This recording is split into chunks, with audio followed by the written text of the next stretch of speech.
去哪儿啊？太史城40末交班，找他去寒凉殿捉鬼。难怪要50之后，其实是县主想进太史城了。近来宫中太平，我与萧兄许久未见，否则这种小事何须劳他大驾？最懂你的人，终究还是我呀。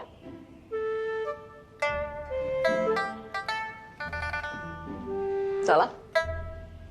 哎，这可是我特意留到最后吃的。好好想想，可曾得罪过什么人？我们进宫时间不长，连宫中的路都不熟。王才女离世后，很少和人接触，更谈不上得罪。方生虽然说话不中听，却也不至于被人这样报复。在这之前，还有没有什么其他坏事发生？我们随王才女来寒凉殿不过几个月，我们这儿冷清得很，也无聊得很，从未发生过怪事。你们那天晚上听到的曲子，之前可有听过？奴婢不同音律，但确实有些耳熟。对对对，那王才女总是一个人抱着软弦弹呀唱呀的，这么想来，倒是和那晚的曲子有些像呢。王才女是哪日离世的？这月初6，已经过去了快半个月。观影第一次出现是这月12，正是王才女的头七。王才女回来了。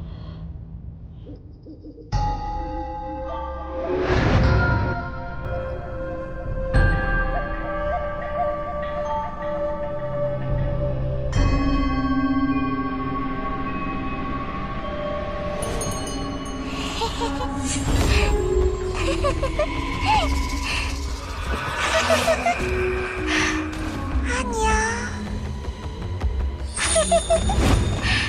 阿娘，阿娘，你是谁？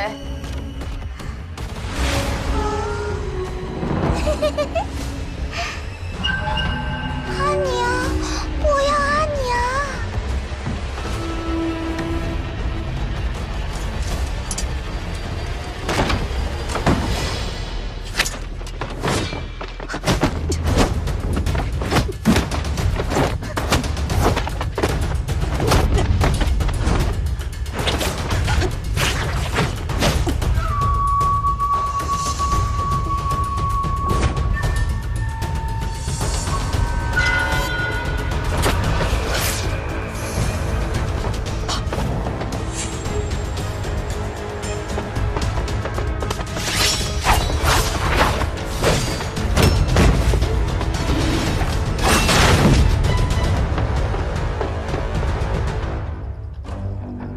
那边，不过应该被他跑掉了。我去追。县主，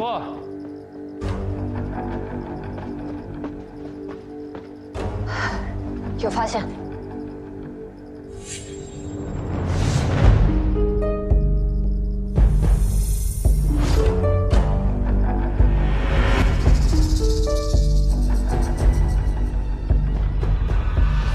原来如此，最简单也是最不会留下痕迹的方式，就是利用月光。假象凌乱，唯独这面墙没有堆放东西。那人是利用铜镜的角度，将月光投射在北侧这面围墙之上。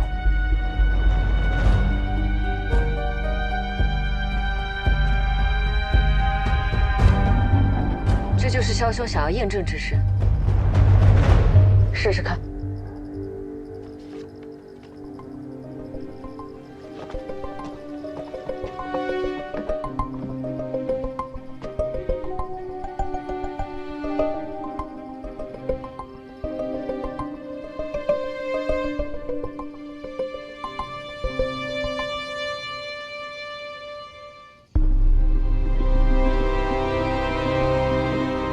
影子太模糊了。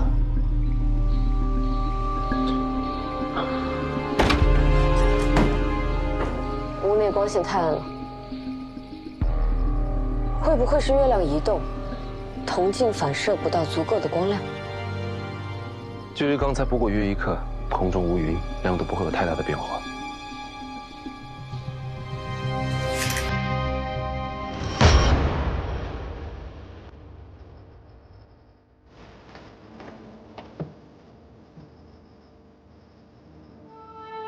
这里少了一个东西。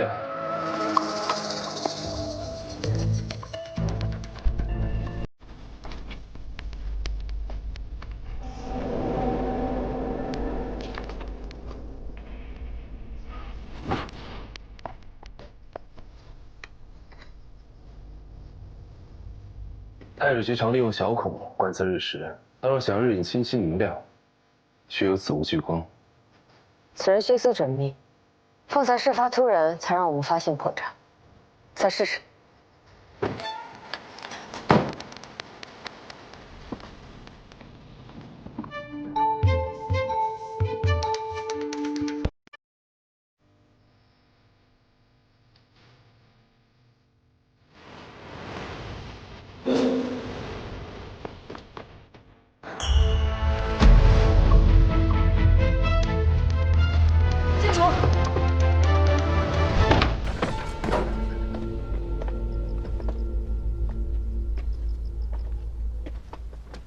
太史城，刚刚那些鬼影是你们弄出来的？那人用打磨过的珠片聚光，用刃线绑上这些纸片，像操控皮影一样变换所谓鬼影的形状，再通过控制远近，让影子变大变小。不光是用鬼影作怪，还故意让方生吃下胀肚的食物，费这么大劲，不图财也不害命，只是为了吓唬人。是啊。既然都扮鬼了，只是捉弄几个倒霉的宫女有什么意思？为什么不害人呢？二位毕竟是内业局的，这么说多少有些不合适吧？不光利用铜镜，还打磨珠片，如此狡猾又缜密，今夜让他逃了，之后上哪儿找呢？太史城会让那人告诉我们的。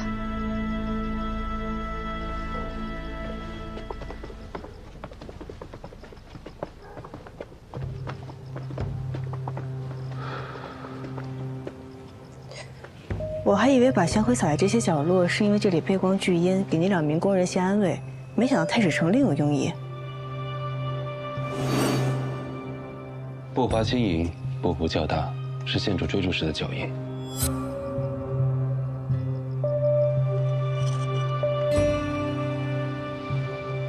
这2枚脚印，右侧着力更多，是五人娘子的。我都不认得自己的脚印。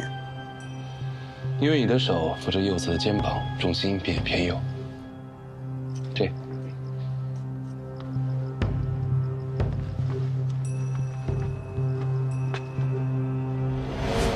这鞋底的花纹不是棉布或皮革，是麻绳。这样的鞋，即便穿着紧袜也会磨脚。宫中身份地位较高的人是不会穿的。这般大小。应该是与顾司职差不多身量，但刚刚与我交手的时候，这人和我差不多啊。假想里这么乱，地面又高低不平，这么比不准确。身材矮小又有这样的大脚，那多半应该是个男子。对方的确力气很大，我与他僵持之时费了不少力。不对，听声音分明是个女子啊。善口技之人，无论是女子吟唱还是婴儿啼哭，都能模仿得栩栩如生，所以，她可能也并非女子。二位说的都有道理，都有道理。那这人既男又女。看这，足脊边缘并不完整，多为虚边，前肩虚边更为明显，后侧还有擦痕。小脚穿大鞋。虽然我并未看清对方身形，但根据鞋印，那人身高不会超过5尺7寸，对方应该是位高大的女子，或者瘦小的男子。左脚比右脚足隐身，那人走路时会习惯性偏左。唉，绕了一圈，是男是女都不知道。那接下来咱们等着，明晚继续。今日已经打草惊蛇，即便他想故技重施，也要等下个月了。下个月？下弦月之后就不会这么亮了。这还怎么查呀？去查查牵引剪纸的线。这线表面光滑，容易脱手，比寻常丝线要粗一些，而且有韧性，很难被扯断。哦，看仔细了，不然一会儿这痕迹就要消退了。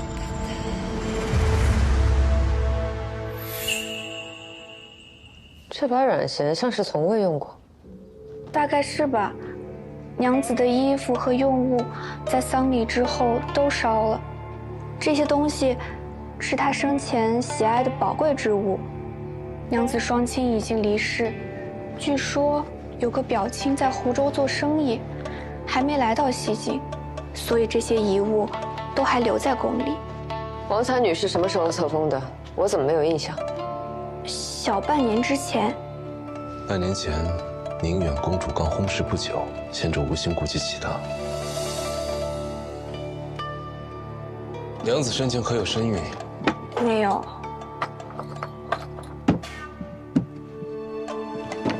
这是娘子最宝贝的妆奁，每次打开都不让我们在身边，里面的东西能摆弄好久，又哭又笑的。如此严丝合缝，一是利用了榫卯机关，只是不知规律。若莽撞用力，怕是会将这妆奁毁掉。我试试。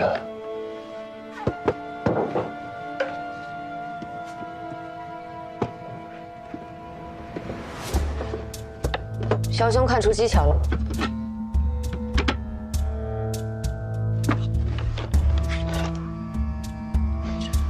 这些看似花蕊的圆片连接在一起，组成了衣袖。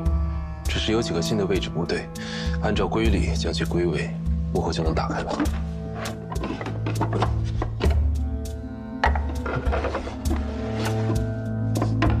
不愧是太史丞。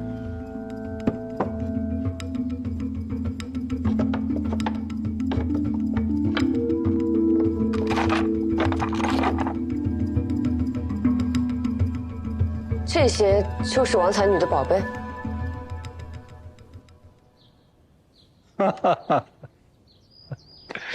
你猜呀？猜什么？那还用我讲？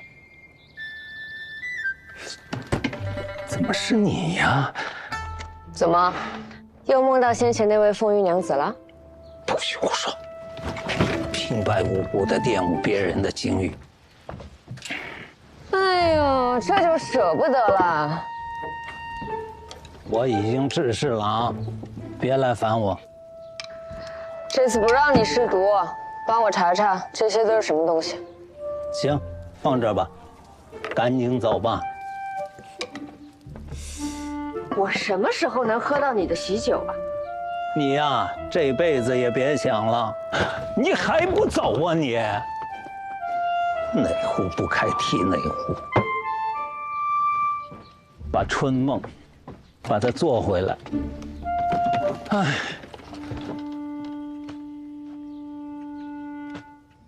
有人把市面上能找来的类似的丝线都找来了，不过具体是哪一根，还得劳烦萧兄陪我试一下。是这个。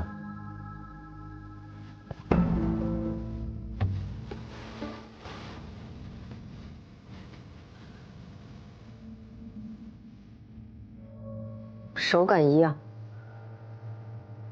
光泽都一样，应该没错。就是它。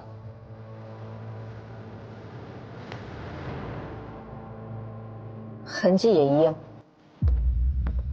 你们是在看手相吗？给我也看看呗。找到那根线了。看手相还能看出这个？丝缠线。这个我有印象。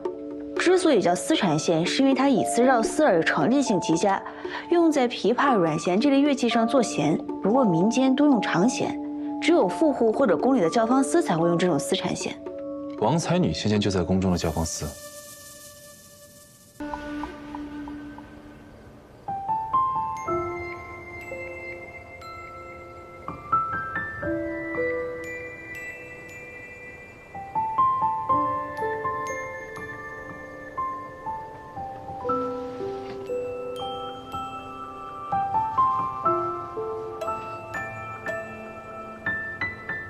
太师成，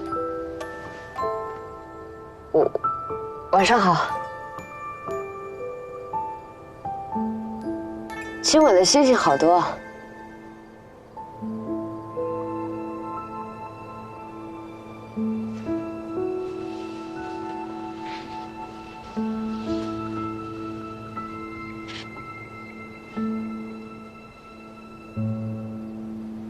县主是否记得，你曾问过，为何进太师局？当然记得。为何？为了你。我？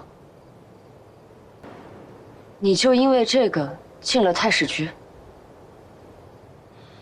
我回家后问了母亲，母亲说，只有进了太史局，才能学习星象，普通人不能妄议。可进了太史局，只有每年上元节休沐时才能与家人相见。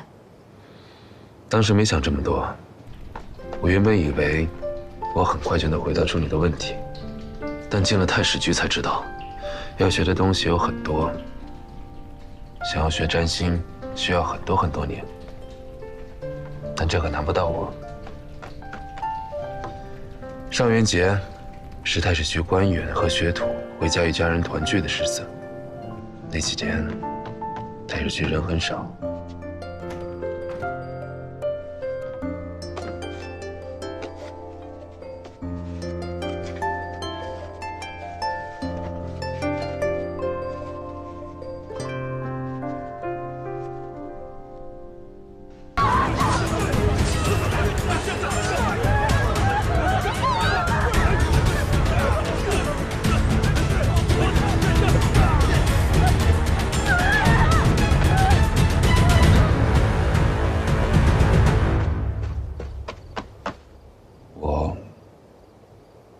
找到了荧惑守心的寓意，也发现了你父母为何忧心。荧惑犯心，战不胜；火守心，大人议政，主去其功。15年前，有人用此星象暗指我的父亲。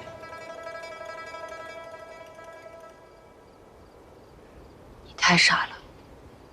就因为我的一个问题，害了你整整15年。可是我什么都不记得了。你后悔吗？我从来都不会为自己做出的选择而后悔，而且我是真的很想回答出你的每一个问题。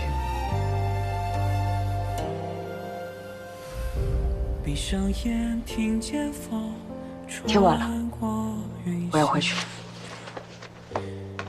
佩仪，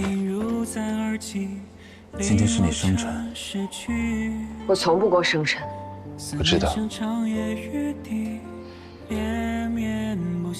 每年今天，我都会格外痛恨自己，为何是我独自活在这个世上？如今老鬼头也因此事而死，活下来的人还是我。你活在这个世上，是因为你才是那个能为他们寻得公道、沉冤昭雪的人。而且，你并非是一个人。这件事还没有结束，他们迟早还会找上我，甚至找上你。我不想再让。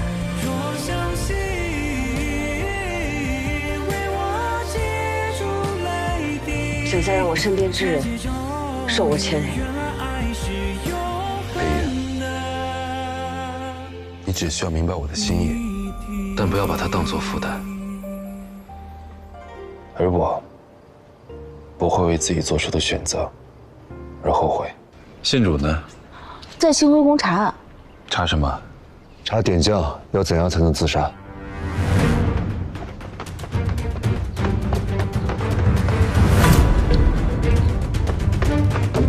哎呀！太史丞找我，怎么？担心我，怕我把自己勒死？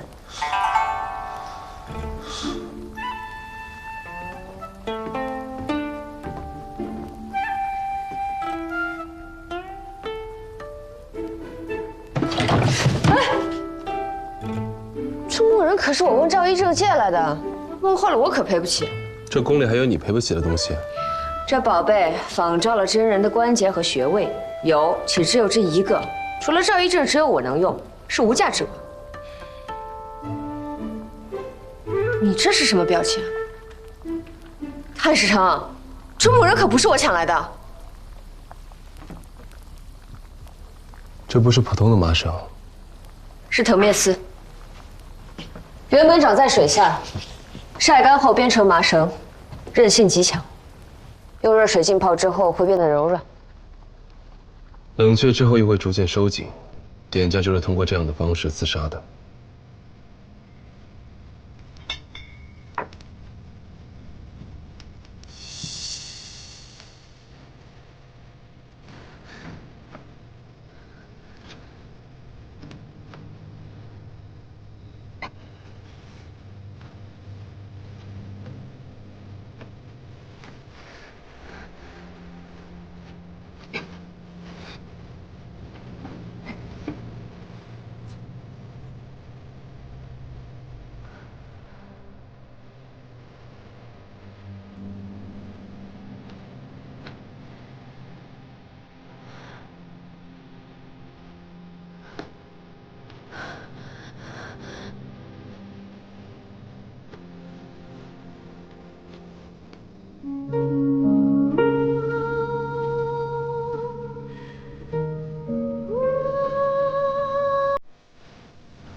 但点将的尸体上似乎没有任何挣扎的痕迹。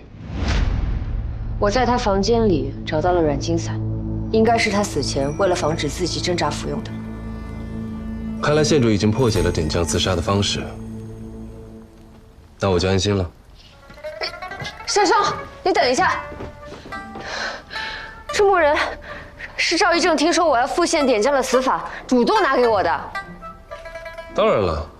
这宫中所有人的东西都会主动拿给县主使用，这有何稀奇啊？不是，这不是我抢来的，也不是我偷来的，我也没逼他，我也是刚知道他有这么个宝贝。你是怎么发现点将自杀的关键点是在于那个特殊的藤篾丝的？点将脖颈和四肢处，除了被绳索扼紧的痕迹，还有一圈被烫过之后的小水泡。我便猜测他所用并非普通麻绳。白修罗这么做就没有所图？宫中从前有过的旁门左道，要么是背后之人贪财骗色，要么是为了权力，还有一些是为了诅咒旁人。可这白修罗却只想要杀人。如今这些信众一一赴死，对白修罗有什么好处呢？只怕如今这位已经不是曾经的白修罗了。还有一个问题，点将身上的礼衣，我去问过了。前几日雪姨娘忽然惊惧乱飞，将淑妃宫中闹得人仰马翻，所有人都去追雪姨娘了。礼衣应该是那时候弄丢的。想必收纳礼衣的库房也没有翻动破坏的痕迹吧？干净整洁。如果不是点将之事，他们都不知道礼衣弄丢了。之前因为他没有犯案时间，没法抓他，现在看看他还能耍什么花招。辛苦你跑一趟了，乐意之极。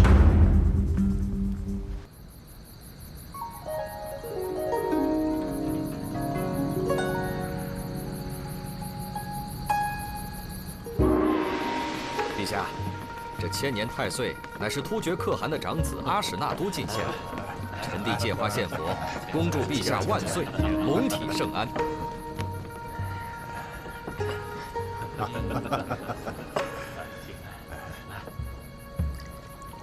好，好，好。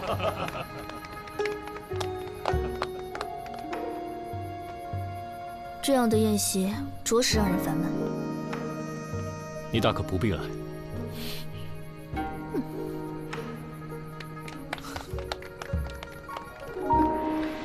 陛下，臣弟已命人将太岁给您取来，还请稍后。今夜正是客，一切听主人吩咐。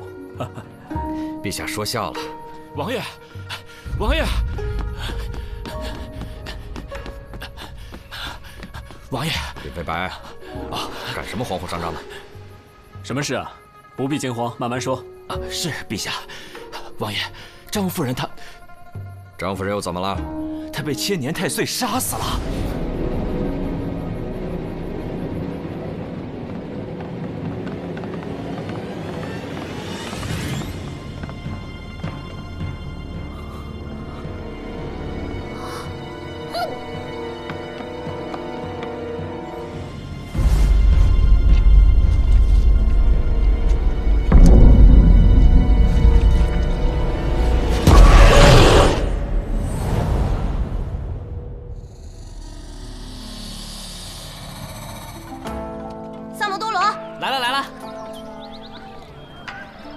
说吧，我家那口子最近有没有和那个小骚货来这吃饭5文钱包打听。我给你10文。之前来吃过一碗面。什么？这个臭不要脸的，死性不改！看老牛回去怎么收拾他！我觉得这事儿啊，你也别太往心里去。男人嘛，谁还不会有点死老外，嫌最近日子过得太舒坦了，是不是啊？那2口子要是在店里掐起来，你担着呀！三毛，哎呦，我的炮爷，您今儿怎么有功夫亲自来视察我告诉你，别想躲，老娘跟你没完！吴王府昨晚设宴，老大和子苏都受邀了。什么宴会？有个叫阿史那都的突厥王子送了吴王一个千年太岁。哦，这个吴王呢，就想献给陛下，没想到王府侧室夫人横死，结果呢，就把我老大生生搁里头了。说是那侧室夫人被太岁所杀，你们说邪门不？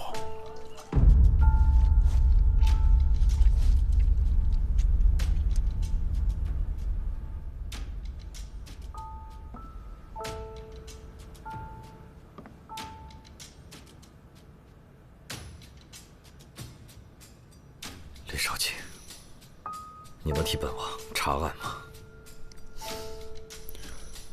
只能劳烦王爷派人盯紧每一个赴宴之人，因为能在王府中自由走动、不受约束的人，都有可能是凶手。去，照办。是。王爷，阿史那都已派人严加看管。王爷，王爷，臣妾早就跟你说过，那是邪灵之物，根本不是什么灵丹妙药。送王妃回别院。王爷，王爷，阿史那都为何向本王进献太岁？别以为本王不知道。王爷，臣妾是冤枉的。带他下去。相信臣妾。带他走。王爷。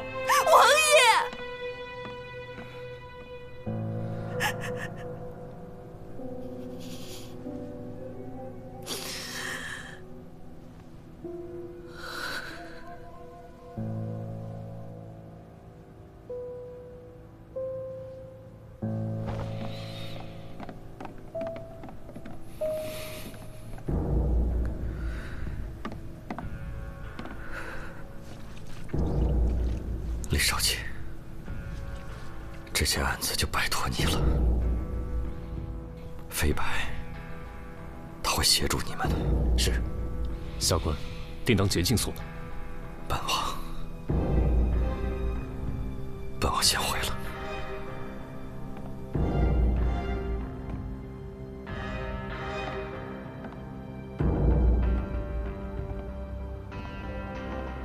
李少卿，这个库房四面都没有窗户，我们派了4个仆人把守，2个时辰换一次。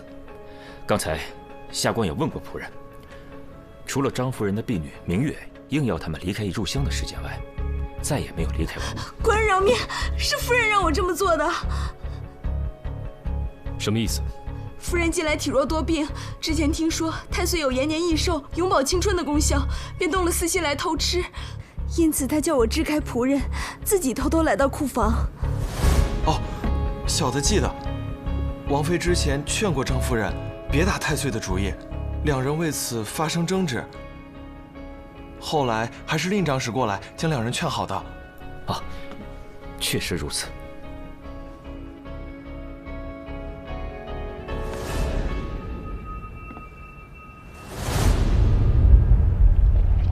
保护好现场，将尸体送往大理寺。啊，是。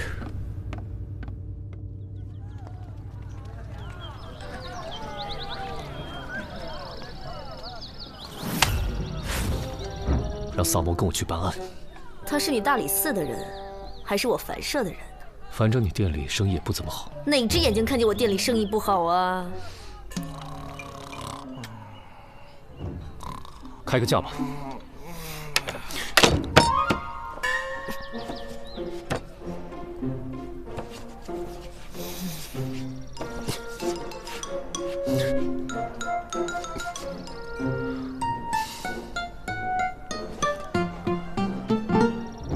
我这个月的俸禄已经花完了，等这个月过了再付款。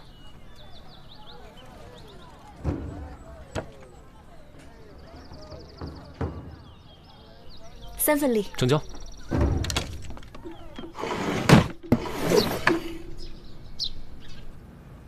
哟，大仵作，吃饭呢？一会儿吃啊。行吧。哎，这什么？水蛭啊。你从哪儿来的？从张夫人鼻子和下体取出来的。要不要加点酱汁当刺身吃？谭双燕，你现在口味越来越重啊。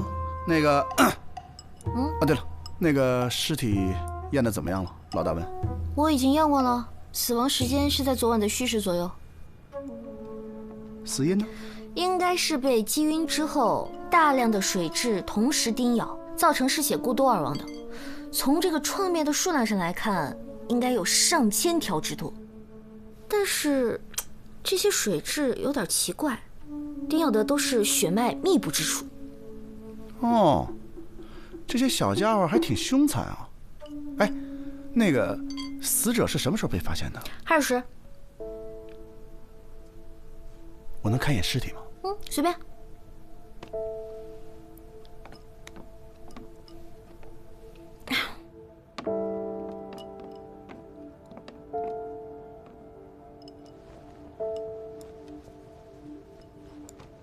那个，你先吃饭啊，一会儿让老大他们过来看。那么看一眼就走了？那些水蛭是物证啊，你别真给吃了。哎，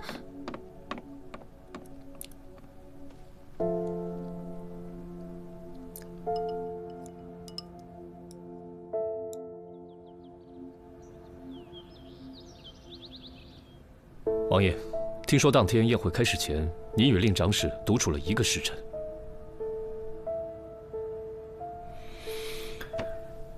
正是。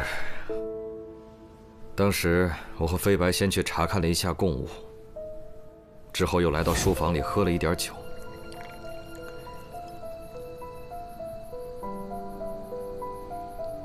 谁知道本王困意上来，便让飞白看着时辰，小憩了1刻钟。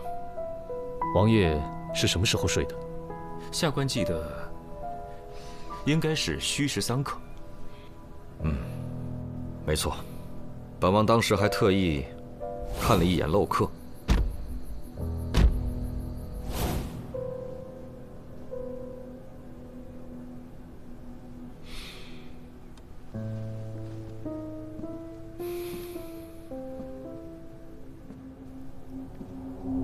此事还烦请李少卿不要在朝中宣扬。请王爷放心。那就好，辛苦各位了。本王还得处理一下张夫人的事。暂且失陪了。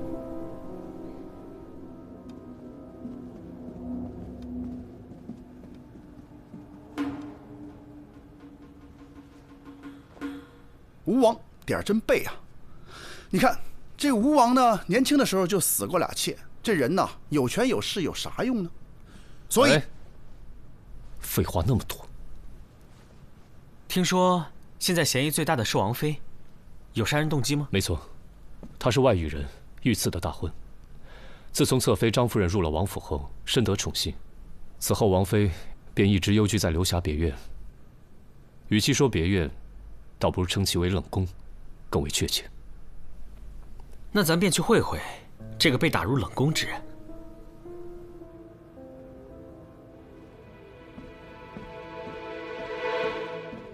李少卿，请恕素衣瞒报之罪。昨日王爷将她送回别院后，王妃就悄然离去，再也没有回过王府。那你最后一次见她是什么时候？你要是敢说谎，李少卿会把你关到牢里去。素衣绝对不敢欺瞒李少卿。昨日宵禁之前，王妃找我借了套衣服，说是要去西市一个叫什么七贤的客栈，这剩下的我就不知道了。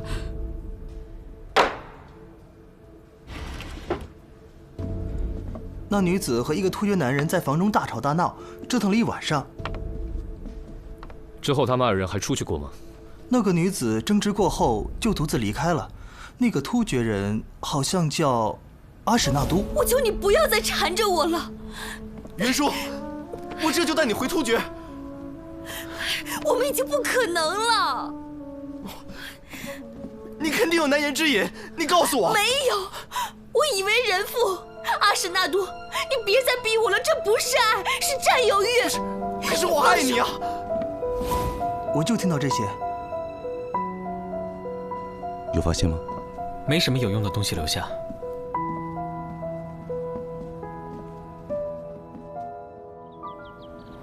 放开我！放开！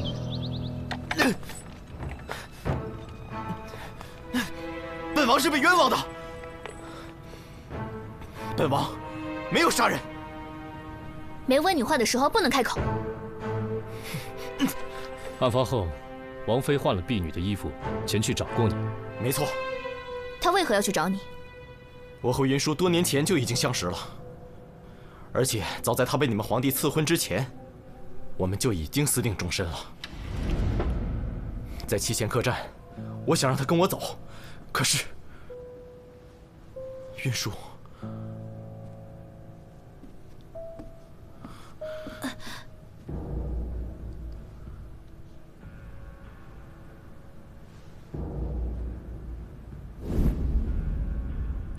那日王妃去过七贤客栈后就失踪了，你知道她在哪里吗？她不见了。难道不是你伙同王妃一起杀了张夫人吗？那个什么张夫人，我见都没见过，我为什么要杀她？这次来大唐，我只不过想把云舒带走而已。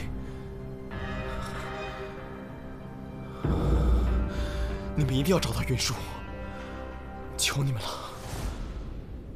求你们。把他押下去吧。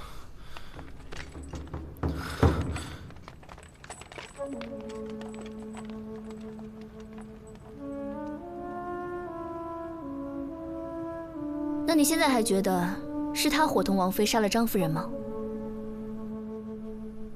难说。你审不出，我接着审吧。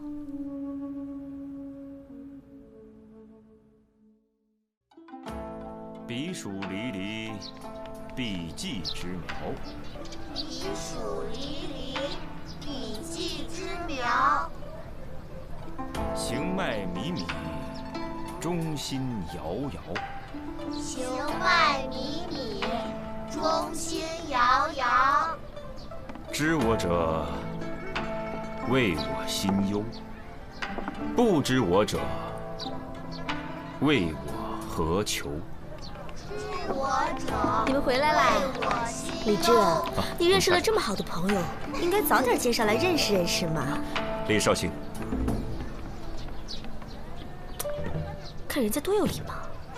我平时也很有礼貌，好不好？怎么不夸我啊？懂不懂什么叫不怕不识货，就怕货比货啊？哼！哎，别说，你们真的很有共同之处。哪里？口味重啊？因为喝茶也要加很多盐啊。好了好了，我去给你们准备些膳食。哎，萨摩。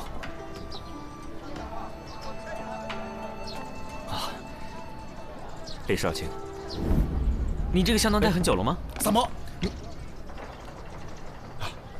令长史，那个萨摩多罗有点奇怪的癖好，见谅啊。你这个香囊哪来的？这个香囊是我在西市胡商那儿胡乱买的，这个里面的药物可招虫子了，建议你不要再带了。是吗？来给我。难怪我最近老招虫子。令长史，你是查到什么了吗？啊，回李少卿。飞白从素衣口中得知，王妃有一个腰坠，一直舍不得离身，但如今却留在了梳妆台里，此事略有蹊跷。这玉坠有什么来历？玉坠是王妃出阁之前便有的，花纹特别。有什么特别啊？啊，一看便是突厥之物，而且阿史那都也有一个。令长史跟突厥王子关系很好吗？啊。我二人此前算是点头之交。他被捕之后，吉隆可汗震怒，派10万大军驻扎我边境，逼大唐交人。倘若不交出突厥王子，他们便要派兵南下。这案子再不破，恐怕两国交战在所难免啊！萨摩，我们一起重回命案现场。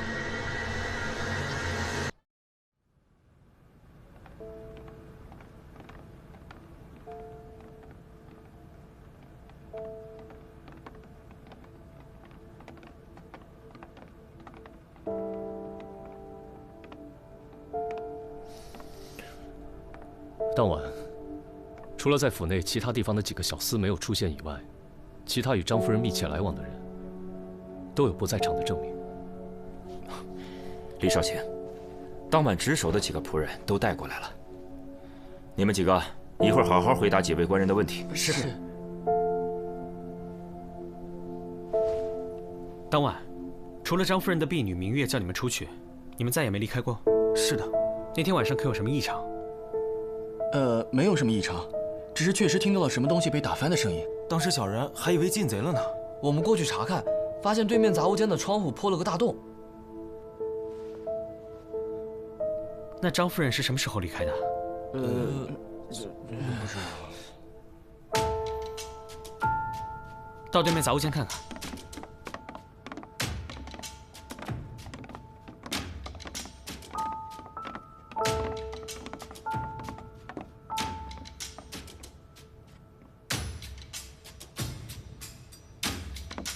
令长史，你带仆人先下去吧。李少卿有何吩咐，尽管唤我便是。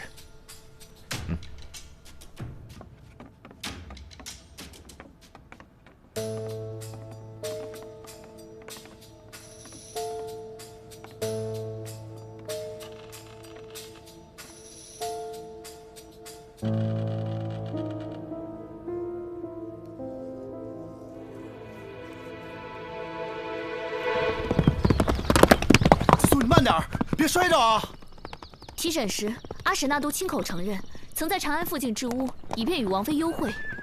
看来，就是这里了。子苏，一会儿这样啊，一会儿我数1、2、3，我一踹门，你就冲进去啊！哎，凭什么是我先冲进去啊？那这样啊，我数1、2、3，你推门，我冲进去。预备，1，哎！别进来！怎么了？那个吴王妃死了啊！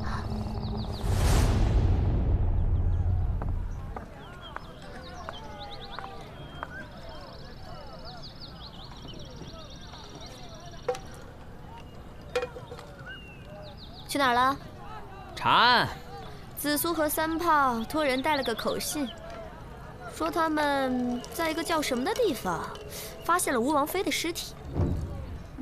有详细位置吗？地图，给我。这种钱你也赚？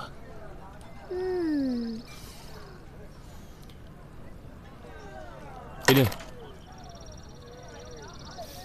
难怪萨摩跟你一模一样。哎，我可只说了一句话，关我什么事啊？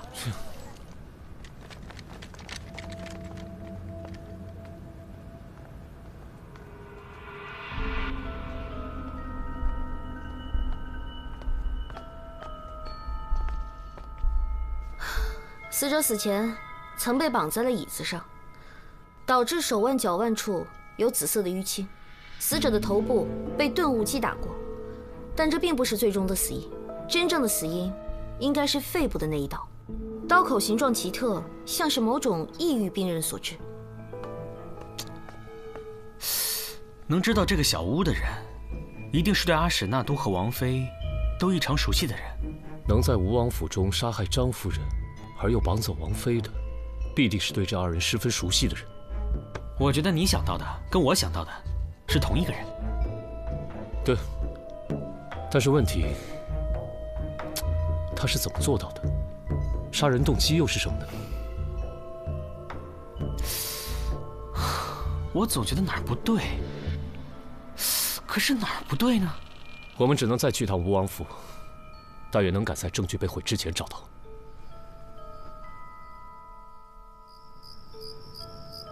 当时他们二人就在这个房间里喝的酒。没错。中途可否有人离开过？并没有，除非他二人串通，制造假的不在场证明。哎，你们看，这吴王就是财大气粗啊，这漏客都是用酒做的。喏。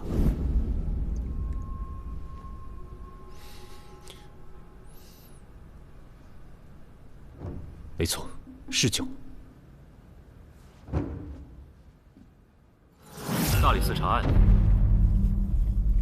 几日前，吴王府参加夜宴的官员，是不是你们驿站负责接送的？正是。你可记得当夜发生过什么不寻常的事吗？当然记得了。记得当日一位官员差人把马匹送回来的时候，身上竟然有好些个水蛭。你确定是水蛭？啊，小人比谁都心疼这些马儿。那位官人是不是在宴会上偷偷将小锥儿系沟里去了？送回来时，马身上钉了好多水蛭，个个又肥又大的，真是心疼死我了。哎，是哪一位官员啊？这个，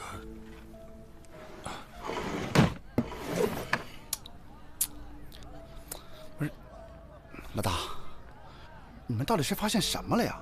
这陛下给了3天的期限，马上就到了，咱咋还在这喝茶呀？如今，已经能破了他的不在场证明。杀人动机究竟是什么呢？这有什么是什么的呢？杀人动机无非就2点：一，钱杀；二，情杀。前者关系到利益，后者关系到情感。钱虽不算多，但是它够用啊。情，他与这2个女子也很难有感情纠葛。老大，这情杀又不一定非在男女之间。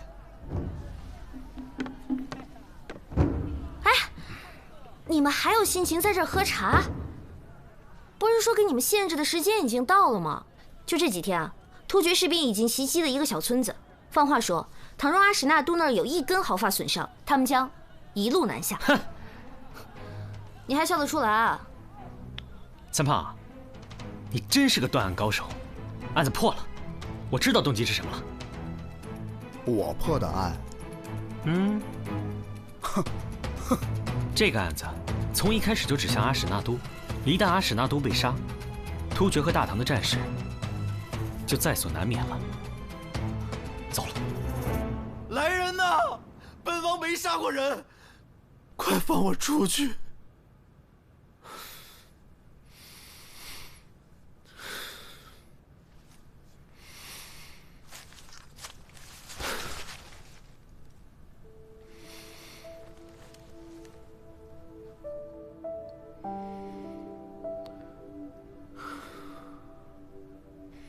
云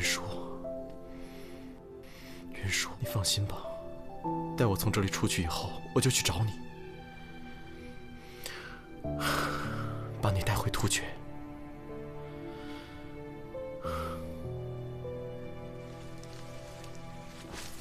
我们此生再也不分开了。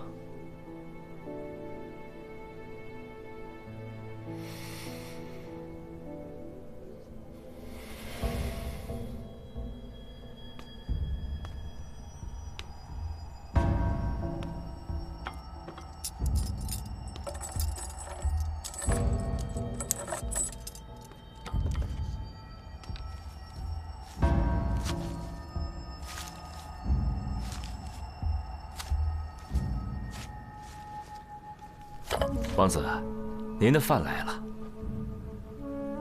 最后一顿，吃了吧。滚！出去。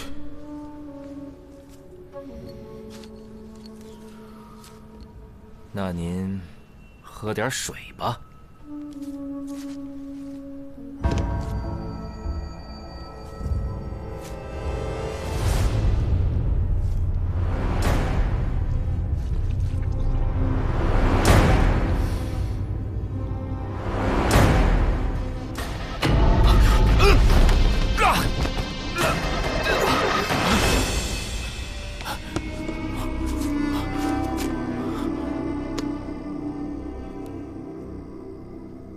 令长史，想不到你还是一个会操纵重置的伽罗师啊！官人，小人不知道你在说什么。还演戏呢？被自己培育的水蛭吸血，感觉很爽吧？你口重，喝茶都放盐，就是为了抵御水蛭吧？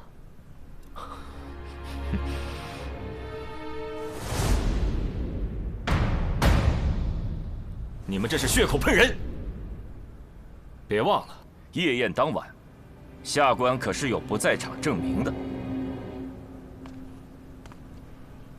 在晚宴开始之前，王爷不是曾经小憩了1刻钟吗？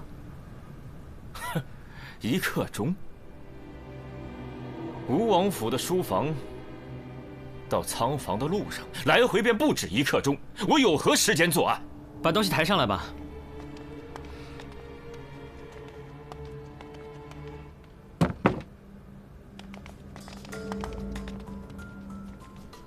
那天晚上，你与王爷在书房里对饮，你的座位应该是离这个漏客最近的吧？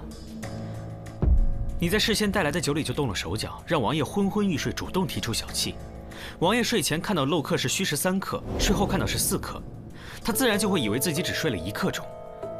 可你应该事先将酒倒入了漏客当中，漏客显示为虚实3刻，很有可能才2刻不到。你杀死张夫人，赶回书房。再用酒杯将多余的水舀出即可。令长史，难道你没闻出这漏客里的水有酒的味道吗？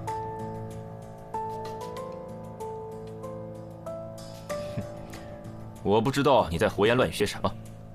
仓房对面的储物间里有个蜡烛制作的岩石机关，丝线的一头绑有重物，时间一到，蜡烛点燃丝线，重物自然就会将窗户打破。我曾经问过吴王妃的仆人，当时也是令长史告诉张夫人这个太岁的奇妙之处吧。而张夫人果然信以为真，以为吃了太岁，她就能够延年益寿、永葆青春。这是世间女子的贪念。你和张夫人约定好了作案的时间和步骤，你先去了对面的杂物间做好机关，然后张夫人命明月将看守支开后，你们便可以趁机潜入库房。当张夫人正欲享用太岁时，你趁机将其杀死。而蜡烛机关触发后，看守自然会跑到对面去查看，这样你就有了逃离现场的时机。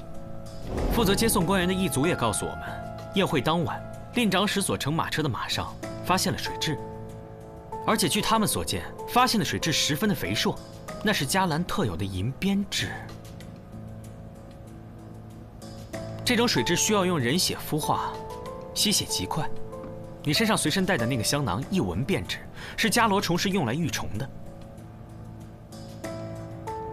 你为了伪造太岁吸血的假象，将夫人打晕之后，便驱使大量的银鞭蛭吸张夫人的血，导致张夫人流血过多而亡。说来说去，纯属臆测。我与张夫人平日里素来无冤无仇，我为什么要杀她？你假托太岁杀人，再嫁祸给突厥王子，圣上下令将其收押，如你所愿，突厥必然被激怒而出兵。我推测，吴王妃应该就是看破了你的秘密，才被你残忍的杀害了吧？你说什么？云舒死了？是的，他死在了山谷的那个小屋中。为什么？为什么？告诉我！我那么的相信你！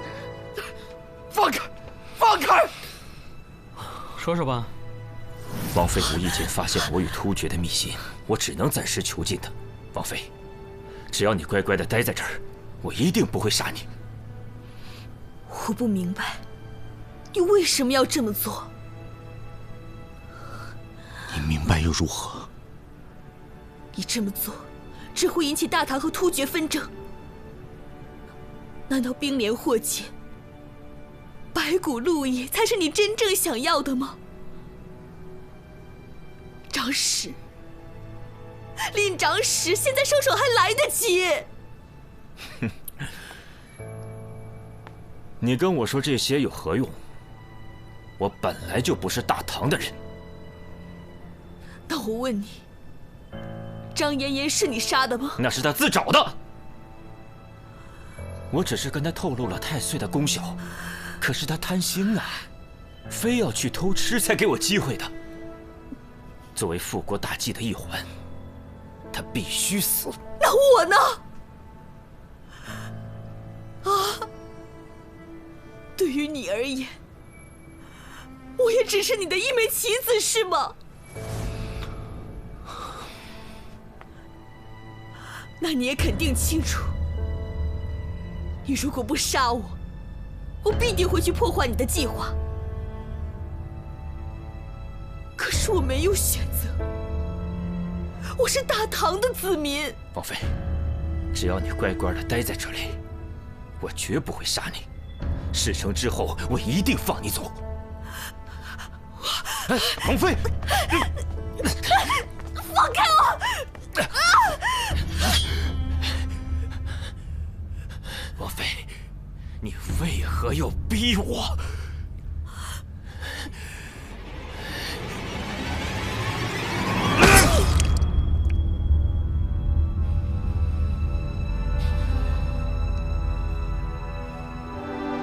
李飞白，你为什么要杀云舒？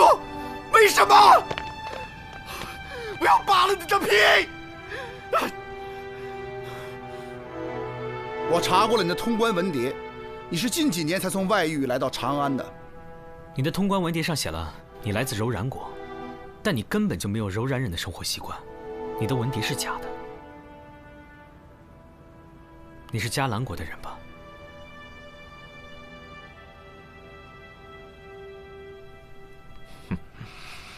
萨摩多罗，别忘了，你也是迦兰国的子民。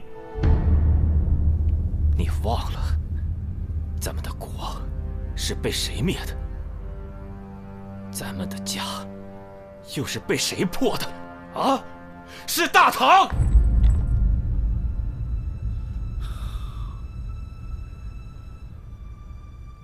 难道你就不想重建迦兰吗？没有国，我们一个个的全都是无主的游魂。唯一能让我活下去的动力，就是重新振兴迦兰国。人早晚都会死的，与其在灭国以后苟且偷生的活着，还不如为复国大业而亡。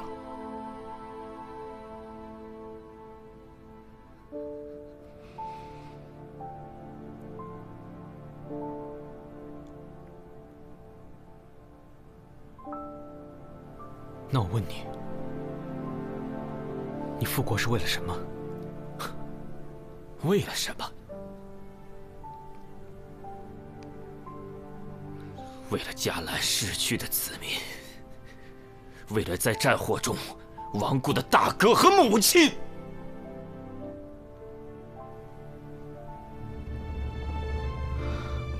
那你这不是复国，是复仇。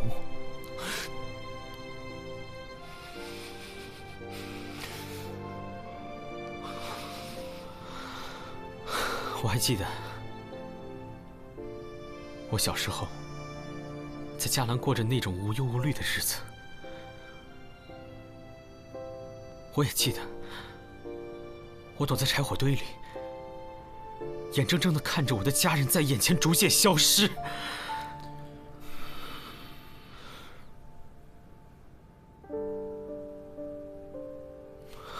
没有人会比我更痛，也没有人会比我更恨。我常常在想，难道我们因为我们心里的仇恨，难道我们因为我们所谓的复国，就要去杀掉别人的母亲和大哥吗？就要让更多的人成为像我一样的孤儿吗？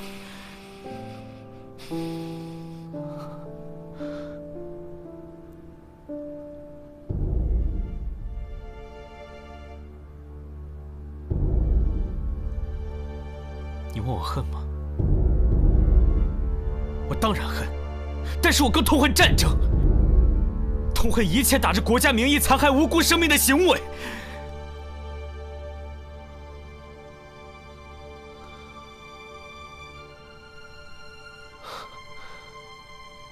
林大哥，不要再执迷不悟了，好吗？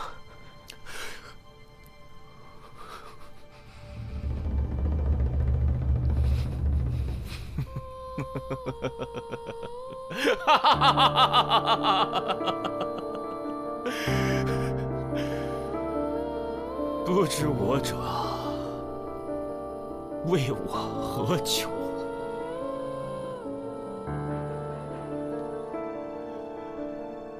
我只恨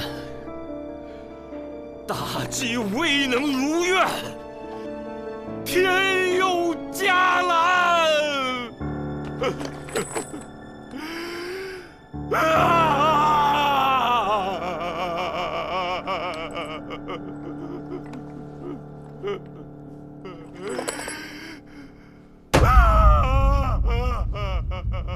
拉下去斩了！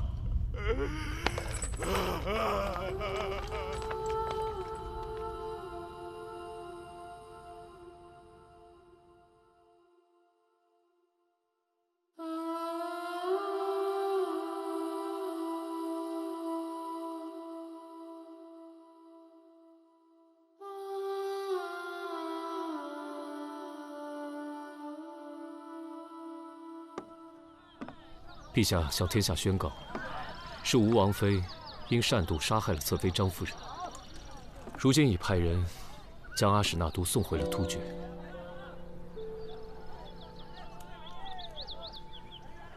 这个事儿就这样结了？也许这样才是最好的结果。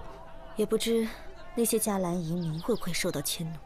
哎呀，这个国家早就已经覆灭了。双叶。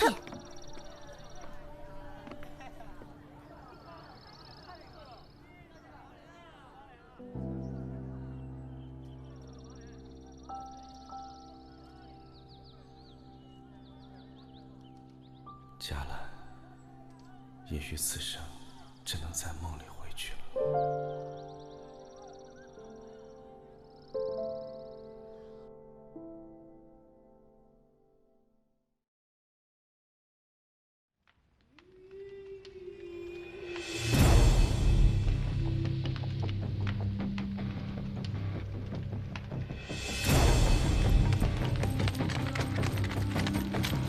启禀国师，令妃白折了，验明正身，即日处斩。这个案子还是萨摩破的。正是，若非他从中作梗，大唐和突厥已经开战，这个人必须处斩。愚蠢！萨摩是一颗棋子，没有他，复国大业不可能进展得如此顺利。此话怎讲？请国师明示。自始至终，萨摩都是我手中利器，替我铲除了无数障碍。我从黄泥章救出波斯人和赵匡国，为他们制定复仇计划，目标只有一个：兵部侍郎度良源。萨摩与李治相识不久，不想被卷入朝廷纷争，所以当他意识到赵匡胤假死却未揭穿，我让波斯人服毒自尽，只是想给他们一个由头，尽快结案，好让赵匡胤能伺机刺杀度量元。度量元是朝中最熟悉西线边防的将军，他死以后，大唐西线羸弱，给了我们长驱直入的可能性。国师英明。度量元死后，我安排心腹顶替兵部侍郎之职，遭到吏部尚书的阻挠。随后，大理寺开始调查灵猫杀人案，我派人杀了平康坊的雪儿，把线索引向刘尚书和他堂弟。调查过程中，大理寺发现刘尚书利用职务之便私通胡氏，索要并报一事。刘尚书被迫辞官。那群毛贼原本下药把人迷晕后实施抢劫，苦主醒来后会认为是黑豹所为，没想到之后会内讧杀人。萨摩办案时居然敢服毒，让我意识到他对大理寺那些人产生了信任。李治那一刀没白挨。圣恩寺的僧人都是隋朝投诚的老臣，与李渊交好。新皇登基之后，他们惶惶不可终日。我派去搜寻藏宝图的探子被他们杀了。随后，我在朝中释放消息，让李世民对他们心生疑虑，派大理寺介入调查。案发后，虽然有小僧顶罪，但为了化解皇上的疑虑，他们不得不交出藏宝图，以表投诚之意。那张图在押送过程中已派人临摹，相信很快能找到藏宝之处。苏秀才休妻，在我的诱导下，琪琪对苏秀才下了毒，热毒封喉，窒息之际，用刀切割器官，试图求生，却死于刀伤。赵思南伏法后，他爹赵校尉被牵连，空出武备库的职位，自此，长安的武备库便落入我手。走私军械也正是从这一步开始的。在我的安排下，东水村李正率领村民盗窃金库。案发之后，李正充当了替罪羊，掌管金库的太傅寺卿被撤职，盯上去的是个庸才，镇不住手下官吏。这个口子一开，朝廷财帛唾手可得。独子惨死，灵堂还魂。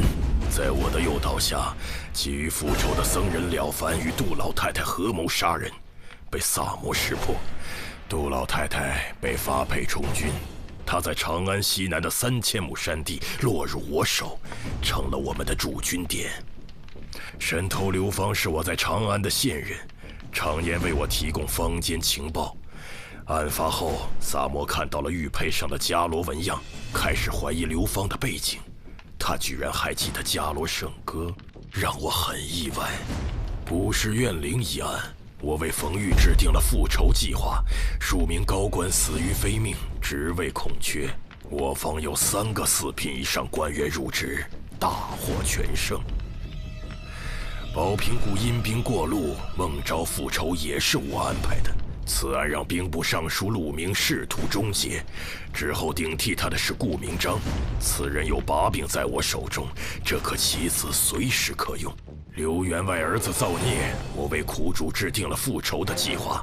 结案之后，朝廷严查民间麻烦，清除胡商，之后渠道和资源便落入我手。接下来，在新任兵部尚书顾明章的默许之下，大唐的战马供给就由我控制了。杜元山替我走私军械被盯上，只能牺牲他了。他死后，火枭落入法网。多亏萨摩，唯一对我们有威胁的官员也不存在了。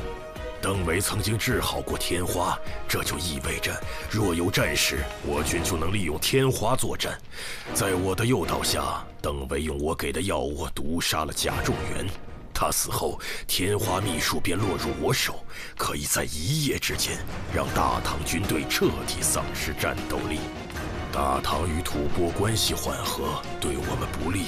在我的提醒下，吐蕃国君意识到玄武对李世民犯忌，于是有了之后的连环杀童案。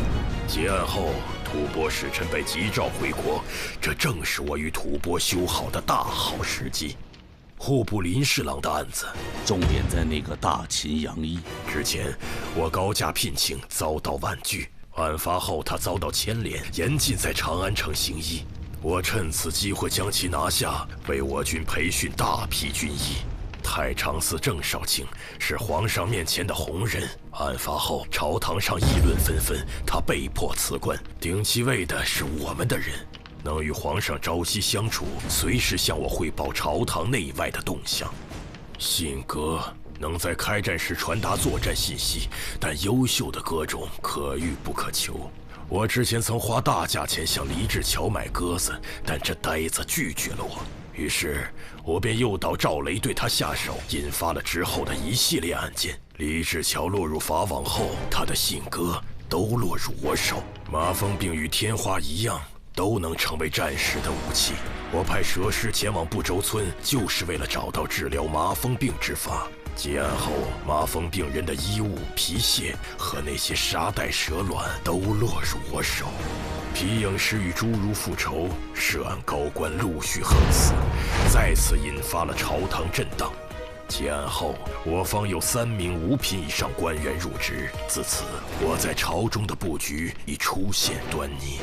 黑道上走私最盛的，除了咱们，就是东篱山庄，但他们有代王做后盾，很难撼动。幸亏有萨摩多罗，我才得以铲除东篱公子。此后，东篱山庄也落入我手，彻底垄断了走私渠道。林白案是萨摩离我们最近的一次。结案之后，我紧急撤离了长安西南所有驻军，我方损失了6名将士，愿神保佑他们的灵魂安息。城郊那块荒废的菜地有数个菜窖，是我用来临时存放军械的地方。戏班的人经常在此出没，只能想办法除掉了。木商张某手下有数百名能工巧匠，把他除掉，那些工匠为我所用，就能为我军造出最强悍的工程器械。属下明白了。我安排林飞白做局，是想挑动大唐与突厥的战争，可惜败了。不过武王从此失势，也给我们腾出了不小的空间。可以说，这些案子在萨摩的协助下，为我方争取了最大利益。国师深谋远虑，属下佩服。只是萨摩天资过人，机敏狡慧，总有一天会意识到我们的存在。我做了这么多，就是在等待那一天的到来。毕竟，萨摩是伽罗的王子，也是我王唯一的血脉。灭国时，萨摩还小，不记事，只知道自己是伽蓝的子民。若能复国，继承大统的人也只有他。愿诸神庇佑，让萨摩耶早日觉醒，燃起心中的清凉圣火。